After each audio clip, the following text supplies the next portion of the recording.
What's up everyone, Art here, and today we're doing an install on a brand new OVERTAKE product. It's the master cylinder brace for the 15 through 21 WRX and STI.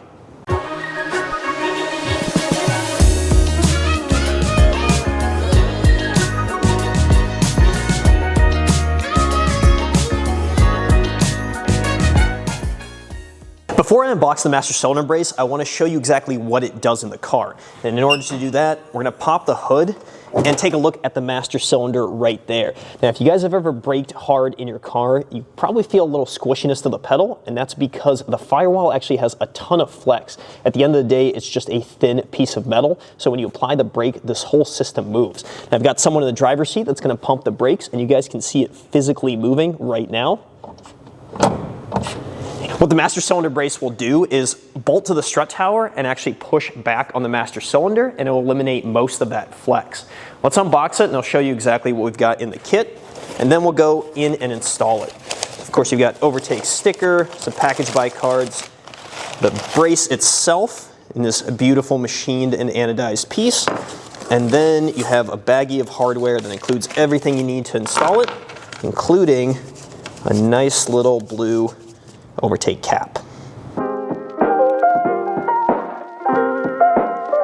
Installing this is going to be fairly easy, but a little bit hard to see on camera, so I want to describe it outside of the area that we're going to put it in. So it is going to mount to the strut tower on the driver's side. You guys can see there's a couple of threaded holes right there, and then right above, a little harder to see, is just a pass-through hole. The master cylinder brace is going to mount up right to that. It's going to look like this once it's all done.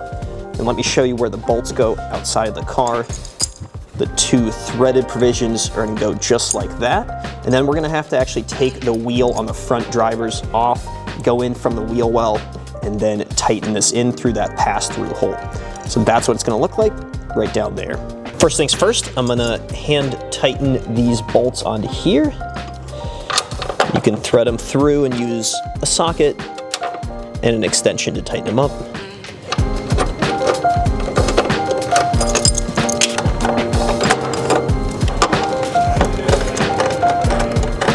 You can snug these down just a little bit, but I would say don't fully tighten them until we get that third bolt in. That's good enough for now.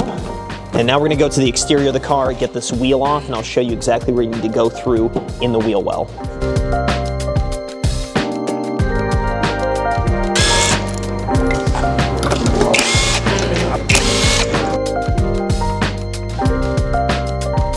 Now we can put that third bolt in. Just make sure you put the washer on top of it, and then I'll have Owen flash up exactly what hole to thread it into. And then you can tighten this one fully, throw the wheel back on, and then I'll meet you up top.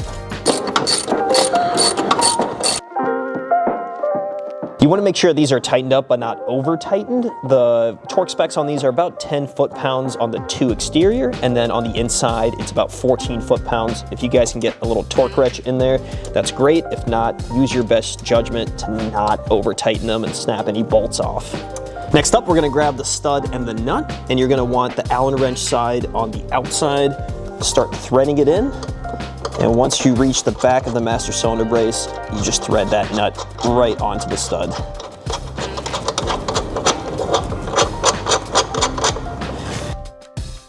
Before we go any further with tightening it up, we grab the blue OVERTAKE cap, slide that in front of the stud.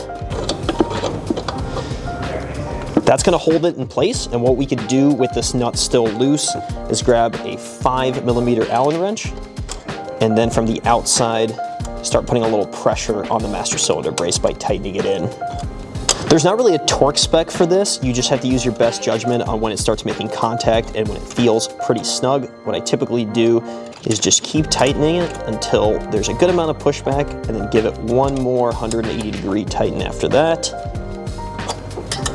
There's 190, and then I'll give it another 90. And we're gonna be good there. Outside of tightening up this lock nut right there, that's a 17mm wrench. We'll just put a little pressure against it and make sure that's tight. And we're all done. Now all we have to do is hop in the driver's seat, press on the brake pedal, and see what kind of difference we made. Well, there you have it. That's it for the install. It was super easy. Probably took me about 15 minutes total, and it looks awesome in the engine bay. You have the Overtake logo and that little splash of blue. But best of all, when you get into the driver's side, you press on your brake pedal, you're gonna notice an immediate difference. I'm gonna have Owen flash up a before and after so you guys can see it visually, and then when you get this, install it, get in your car, go drive it, you'll know exactly what I'm talking about. Now, if you wanna pick this up, you just have to go to overtakeusa.com. They are for sale if you guys are seeing this video. And of course, if you like the content that we're making, follow along at Overtake USA.